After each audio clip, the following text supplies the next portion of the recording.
Bonjour à tous, dans cette vidéo, nous allons faire la correction d'un problème qui fait intervenir des fonctions trigonométriques.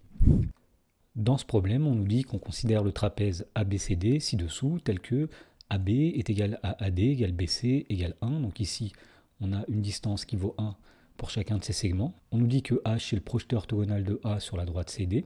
Et on note alpha, la mesure de l'angle ADC. Alors le but de ce problème, c'est de déterminer la valeur de l'angle alpha de façon à ce que l'aire de ce trapèze soit la plus grande possible, soit maximale. Dans la première question, on demande de déterminer la hauteur AH du trapèze en fonction de alpha.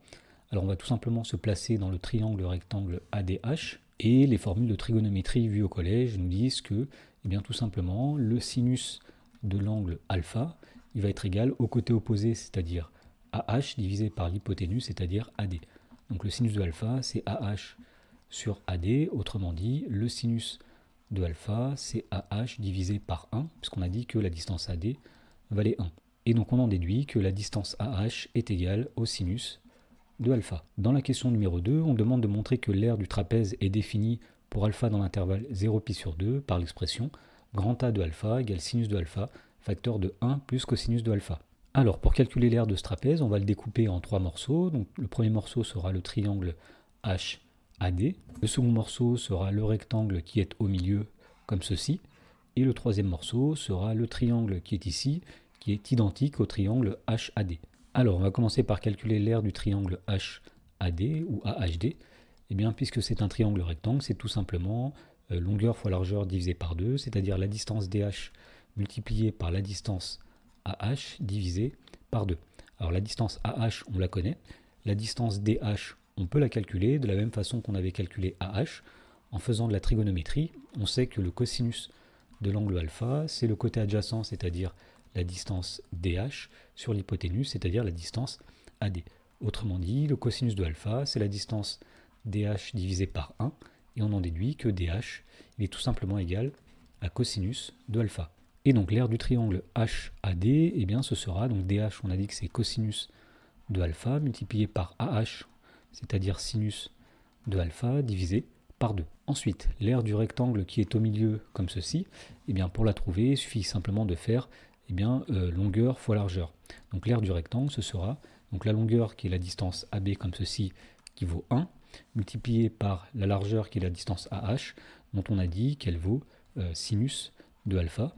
Et donc on en déduit l'aire de la figure, l'aire du trapèze, qui s'appelle A de alpha, et bien ce sera 2 fois l'aire du triangle HAD, autrement dit ce sera 2 fois l'expression cosinus de alpha fois sinus de alpha divisé par 2, plus l'aire du rectangle au milieu, qui est égal à 1 fois sinus alpha, c'est-à-dire sinus de alpha tout simplement, donc plus sinus de alpha. Alors l'aire est égale, si on simplifie par 2 comme ceci, eh bien il va rester cosinus de alpha sinus de alpha plus sinus de alpha.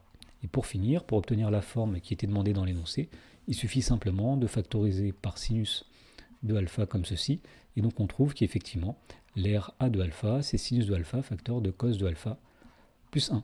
Dans la question numéro 3, on demande de montrer que la dérivée A' de la fonction A est définie par A' de alpha égale 2 cos carré de alpha plus cos de alpha moins 1.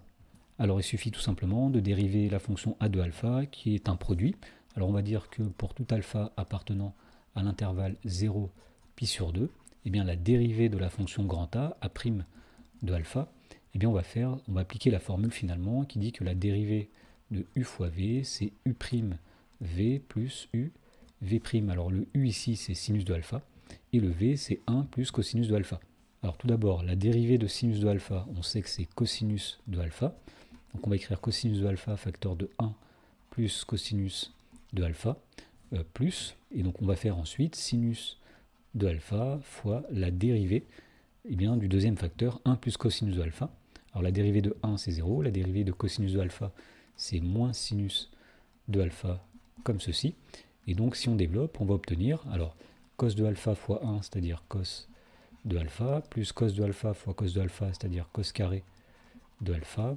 Sinus de alpha fois moins sinus de alpha, c'est moins sinus carré de alpha. Alors pour obtenir la forme qui est dans l'énoncé, ici il n'y a que du cos de alpha, il n'y a plus de sinus finalement. Donc on va essayer de transformer ce sinus carré. et on va utiliser une petite formule de trigonométrie qui dit que le cosinus au carré d'un angle plus le sinus au carré de cet angle vaut toujours 1. Autrement dit, si jamais on fait passer le cos carré de l'autre côté, on va pouvoir dire que sinus carré, c'est 1 moins cosinus carré de alpha, comme ceci. Et donc la dérivée sera cosinus de alpha plus cosinus carré de alpha moins 1 moins cos carré de alpha. Alors, si on supprime ce moins et qu'on change tous les signes dans la parenthèse, on va avoir ici cosinus de alpha plus cosinus carré de alpha moins 1 plus cosinus carré de alpha. Et donc on voit qu'il y a deux termes cosinus carré de alpha. Donc ici c'est 2 cos carré de alpha plus cosinus de alpha, comme ceci, moins 1.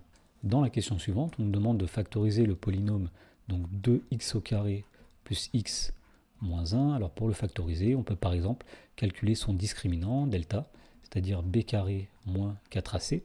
Alors b carré ici c'est 1 au carré, puisque le nombre b vaut 1, moins 4 fois le nombre a c'est 2, fois le nombre c, c'est-à-dire moins 1. Donc 4 fois 2 fois moins 1. Donc on obtient ici 1. Alors moins 4 fois 2 fois moins 1, c'est-à-dire plus 8. On obtient 9. Donc le trinôme possède deux racines. Alors la première racine, c'est moins b moins racine carrée de delta sur 2a, c'est-à-dire moins 1 moins racine de 9 sur 2 fois 2. Et on trouve moins 1. La deuxième racine, c'est moins b plus racine carrée de delta sur 2a, c'est-à-dire moins 1 plus racine carrée de 9 sur 2 fois 2.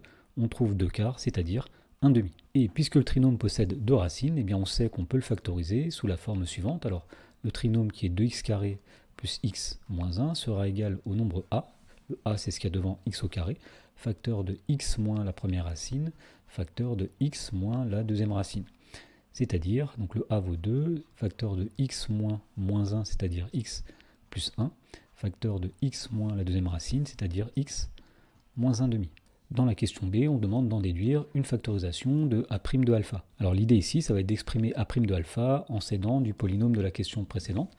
Et en fait, on remarque que a' de alpha, c'est tout simplement 2 facteurs de cosinus de alpha, le tout au carré, plus cosinus de alpha moins 1. Et en fait, si on appelle P le polynôme qui est égal à 2x carré plus x moins 1, en fait, a' de alpha, c'est tout simplement P de cosinus de alpha. C'est lorsque grand X vaut cosinus de alpha. Alors, puisqu'on avait dit que le polynôme P se factorise de la façon suivante, 2 facteurs de x plus 1, facteur de x moins 1 demi, on en déduit que a' de alpha, il suffit de remplacer x par cosinus de alpha, donc a' de alpha sera égal à 2 facteurs de cosinus de alpha plus 1, facteur de cosinus de alpha moins 1 demi. Dans la question 5, on demande d'étudier le signe de a' de alpha suivant les valeurs d'alpha et d'en déduire le tableau de variation de la fonction grand A. Alors, puisqu'on a une factorisation, il suffit d'étudier le signe de chacun des facteurs. Alors, tout d'abord, le nombre 2 sera strictement positif, évidemment. Ensuite, l'expression cosinus de alpha plus 1 sera toujours positive, tout simplement parce qu'on sait que cosinus de alpha, c'est un nombre qui est toujours compris entre moins 1 et 1. Donc, si on ajoute 1 à chaque membre, ici, on va voir donc moins 1 plus 1, 0. Cosinus de alpha plus 1 et 1 plus 1, 2.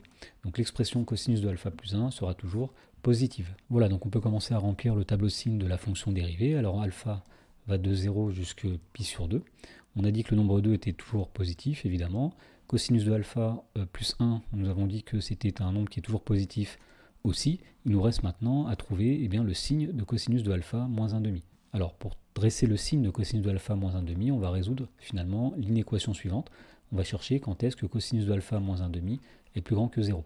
Alors ceci est équivalent à cosinus de alpha plus grand que 1 demi, autrement dit c'est cosinus de alpha plus grand que cosinus de pi sur 3, puisqu'on sait que 1 demi c'est le cosinus de pi sur 3. Et pour trouver les angles alpha pour lesquels le cosinus de alpha est plus grand que le cosinus de pi sur 3, on va tracer un cercle trigonométrique dans lequel on va placer l'angle pi sur 3 comme ceci. Alors on va placer aussi son opposé qui est l'angle moins pi sur 3. Et puis on va assurer sur le cercle trigonométrique tous les points qui correspondent à un angle dont le cosinus est supérieur au cosinus de pi sur 3. Alors puisque le cosinus de pi sur 3 est situé ici, on va chercher tous les angles pour lesquels le cosinus est au-delà, c'est-à-dire situé ici.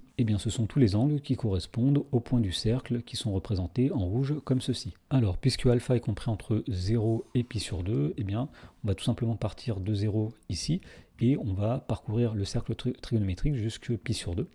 Et puis on va regarder tous les angles pour lesquels le cosinus est plus grand que pi sur 3. Et bien ce sont tout simplement les angles compris entre 0 et pi sur 3. Autrement dit, cosinus de alpha moins 1,5 sera positif si alpha est compris entre 0 et pi sur 3 comme ceci, et donc cosinus de alpha moins 1,5 sera négatif entre pi sur 3 et pi sur 2. Et donc on en déduit le signe de la dérivée avec la règle des signes. Donc première case, plus par plus par plus, eh bien la dérivée sera positive sur l'intervalle 0 pi sur 3. Et moins par plus, elle sera négative sur l'intervalle pi sur 3, pi sur 2. Alors à partir de ça, on en déduit les variations de la fonction grand A, de l'air. L'air sera bien croissante sur l'intervalle 0 pi sur 3, puis décroissante sur l'intervalle pi sur 3, pi sur 2. Voilà, donc grand A de 0, c'est 0, grand A de pi sur 3, c'est 3 racines de 3 sur 4, et grand A de pi sur 2, c'est 1, on remplace tout simplement alpha à chaque fois par sa valeur. Et pour finir, dans la question 6, on nous demande de conclure. Alors on voit ici que la fonction a possède un maximum lorsque alpha égale pi sur 3. Donc on peut dire que l'aire du trapèze sera maximale si l'angle alpha qui est ici vaut pi sur 3, c'est-à-dire 60 degrés.